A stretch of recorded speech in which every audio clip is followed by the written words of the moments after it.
Je m'appelle François Lier, j'ai 57 ans, je suis ingénieur généraliste de formation et j'ai exercé pendant un peu plus de 25 ans des postes de directeur santé-sécurité, donc prévention santé-sécurité, à la fois en entreprise, dans le BTP, dans des services notamment environnementaux et en organisation professionnelle. Depuis septembre dernier, je suis installé à mon compte comme coach consultant en santé et sécurité, donc pour tous ces sujets qui portent atteinte à l'intégrité des collaborateurs en entreprise. Quand on parle de santé et sécurité en entreprise, on parle de trois choses fondamentales. On parle d'accidents qui peuvent porter atteinte à l'intégrité des collaborateurs. On parle de risques, bien sûr, qui peuvent aussi porter atteinte au fonctionnement même de l'entreprise au niveau opérationnel. Et on parle enfin d'obligations réglementaires qui peuvent avoir des conséquences, y compris au niveau pénal. Donc ces trois sujets qui ont leur place au cœur même des politiques de l'entreprise. C'est tellement vrai que les indicateurs sécurité sont en général des très bons indicateurs de performance tout court de l'entreprise. En général, on ne peut pas être une entreprise saine au niveau économique si on n'est pas sain au niveau sécurité. Le rôle des managers, il est clé sur les sujets de santé et de sécurité. Déjà pour une raison simple et naturelle, c'est que les collaborateurs savent bien et sentent bien ce qui est vraiment important pour leur manager. Donc si les managers ne s'intéressent pas au sujet, il y a peu de chances que les collaborateurs finalement y soient sensibles. En pratique, ça veut dire quoi ? Les managers doivent savoir en parler, c'est vraiment la première marche de la communication, et en parler de façon crédible et si possible positive. Par exemple, je me souviens de managers qui commençaient leur réunion en disant « je vais vous parler de sécurité parce que le siège m'a demandé d'en parler ». Ça c'est juste dramatique, je vais dire, sur l'effet que ça produit sur les collaborateurs. La deuxième étape importante, c'est la cohérence. Un manager doit mettre finalement en acte ce qu'il dit en parole. Très basiquement, de savoir porter ses équipements de protection lorsqu'il va visiter une usine ou le chantier et rencontrer ses collaborateurs. Plus difficile, savoir aussi arbitrer de temps en temps en fonction de la sécurité lorsqu'il y a des investissements importants. Enfin, la dernière étape et la plus délicate, c'est savoir instaurer un vrai climat de confiance autour de ces questions de santé et de sécurité. Pourquoi ? Parce que c'est à cette condition-là qu'on pourra avoir la remontée d'informations sensibles comme les presque accidents, les situations dangereuses, voire les actes dangereux commis par les collaborateurs eux-mêmes.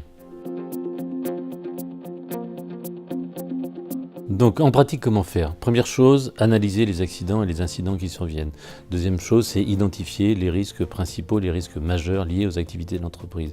Troisième chose, c'est communiquer largement aux collaborateurs sur finalement l'ambition de l'entreprise sur ces questions-là. Quatrième élément clé, on l'a déjà vu, c'est mobiliser l'encadrement, les managers, afin qu'ils soient vraiment acteurs de cette politique-là. Et cinquième chose, c'est suivre périodiquement les actions qui ont été engagées. Si le manager s'intéresse au sujet, les collaborateurs vont le sentir et le sujet, la sécurité va percoler au niveau de l'entreprise.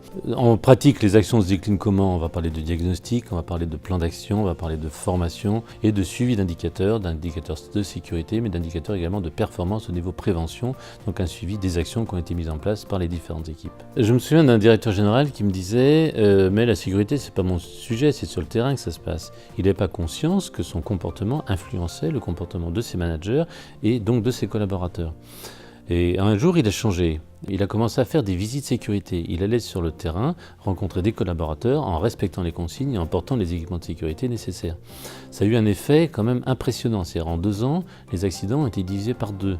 Les collaborateurs se sont rendus compte que c'était important pour lui, que ça rentrait dans le métier, que ce n'était pas quelque chose qu'on faisait en plus ou simplement pour la communication. En fait, il avait vraiment pris conscience à ce moment-là de son rôle et de son impact en tant que manager. L'impact sur ses collaborateurs directs et l'impact sur l'ensemble des collaborateurs de l'entreprise. Et à quel point, lui, par son comportement, influençait le comportement des autres. Donc, quelque part, la sécurité l'a aussi aidé à rentrer un peu plus dans sa fonction de manager. Parmi les risques majeurs, il faut bien sûr mentionner ce qu'on appelle la QVT, la qualité de vie au travail, qui regroupe en fait ce qu'on appelle les risques psychosociaux. En fait, c'est les risques qui sont devenus majeurs en entreprise, qui concernent le surmenage, la surtension, voire parfois la sous-tension des collaborateurs. Ça peut avoir un effet préjudiciable dramatique pour nos entreprises aujourd'hui, en matière présentéisme, en matière absentéisme ou en matière désengagement d'une façon générale. Il faut donc les traiter comme un des risques majeurs aujourd'hui, moins visible qu'une chute de hauteur, qu'un risque électrique, mais au moins aussi important en matière d'impact. Les enjeux, pour être pragmatique, c'est un enjeu d'engagement et un enjeu presque de présence, ou inversement un enjeu d'éviter l'absentéisme. Très clairement, un collaborateur qui décroche, pour une raison ou pour une autre, un collaborateur qui ne vient plus travailler ou qui vient travailler avec beaucoup moins de jus, donc beaucoup moins d'engagement. C'est effectivement des effets très préjudiciables qui peuvent être désastreux pour les entreprises parce qu'un collaborateur qui décroche, en général, c'est une équipe entière qui est affectée. En pratique, là aussi, les solutions existent. Et très concrètement, ça se voit en résultat sur justement l'absentéisme. Une entreprise qui s'occupe de ce sujet-là voit en général son absentéisme diminuer de moitié. C'est quand même très important en matière énergie, si je peux dire, de l'entreprise, et donc en matière économique aussi. Et là aussi, les solutions pratiques existent. La première marche, le premier pas qui est souvent le plus difficile à franchir, c'est d'accepter d'en parler, faire en sorte de libérer un peu le tabou de la parole sur le sujet. Ensuite, on retrouve là aussi un fondamental qui est faire en sorte que les managers s'intéressent et osent traiter le sujet. C'est d'autant plus délicat au niveau des managers qui sont souvent les premiers concernés par ce sujet-là. Par ce surmenage et par justement cet équilibre vie professionnelle, vie personnelle difficile à atteindre. Mais là aussi, c'est une compétence managériale qui peut s'acquérir et qui devient même fondamentale à acquérir aujourd'hui. Nous sommes rentrés bien sûr dans l'ère du numérique et de l'intelligence artificielle et la sécurité n'est pas absente de cette révolution-là. Et elle doit s'appuyer bien sûr sur des logiciels de qualité, le premier domaine concerné étant certainement l'identification et la maîtrise des risques, qui est comme le cœur quand même du sujet de la prévention. Des logiciels comme WinLacy que j'ai pu utiliser en entreprise répondent pour moi à deux obligations majeures et importantes et complémentaires. La première, c'est qu'elles nous permettent de traiter l'ensemble des risques, ce qui est quand même une obligation réglementaire depuis 2001. Et la deuxième chose quand même très utile pour les préventeurs et pour les managers, c'est qu'elles permettent d'en sortir des priorités, donc de traiter finalement les risques majeurs. Donc ça devient un véritable outil d'action. C'est ce qu'on avait apprécié lorsqu'on l'a utilisé en entreprise, c'est de faire d'une obligation réglementaire finalement un outil dynamique et un outil de prévention. J'ai en tête par exemple tout le workflow qu'on avait pu mettre en place en entreprise sur la remontée des incidents, ce qu'on appelle les pré-accidents parfois. Le fait de pouvoir les remonter rapidement, y compris sur une centaine de sites qui peuvent être répartis sur la France, permet d'éviter finalement des événements identiques qui pouvaient se produire sur une usine un peu plus loin. Et ça c'était possible à l'ère du numérique quasiment en temps réel, alors qu'avant il aurait fallu des semaines pour compiler, analyser, etc. Donc c'est vraiment une remontée d'informations et un partage d'informations tout à fait intéressant. Et c'est vrai pour éviter les accidents, c'est vrai aussi en partage de bonnes pratiques. Une bonne pratique trouvée à un endroit, qui peut être un équipement par exemple intéressant, peut se diffuser beaucoup plus rapidement avec la petite vidéo qui va bien. On peut aussi parler par exemple du e-learning, la possibilité de synthétiser une compétence et de la déployer beaucoup plus rapidement pour l'ensemble des collaborateurs. On évite les formations présentielles qu'on avait quand même dans l'ancien temps.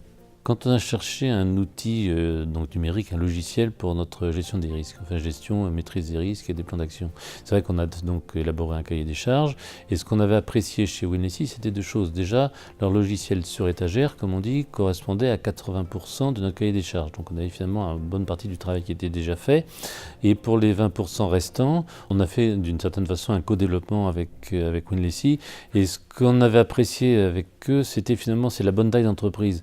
On craignait une entreprise trop petite qui finalement n'aurait pas eu les reins solides pour nous accompagner et on craignait une entreprise trop importante qui finalement nous aurait imposé un produit dit propriétaire. Là, on était dans une dimension, j'oserais dire de PME, même si ça a bien grandi depuis, et qui a permis un accompagnement personnalisé et nous a permis à nous d'obtenir finalement le produit qu'on voulait. C'était tellement vrai au niveau accompagnement, c'est qu'on a continué à faire des mises à jour. Nous-mêmes, on faisait évoluer le produit en fonction des retours qu'on avait du terrain, des utilisateurs eux-mêmes qui nous disaient « Est-ce que vous pourriez rajouter, par exemple, une cartographie plus parlante sur les risques majeurs? Est-ce que vous pourriez rajouter un lien avec les plans d'action ?» Donc on a fait un nombre de mises à jour que je ne compte plus, tellement on a fait évoluer le produit finalement de semaine en semaine pour le faire correspondre plus parfaitement aux besoins des collaborateurs. Et ça continue encore aujourd'hui.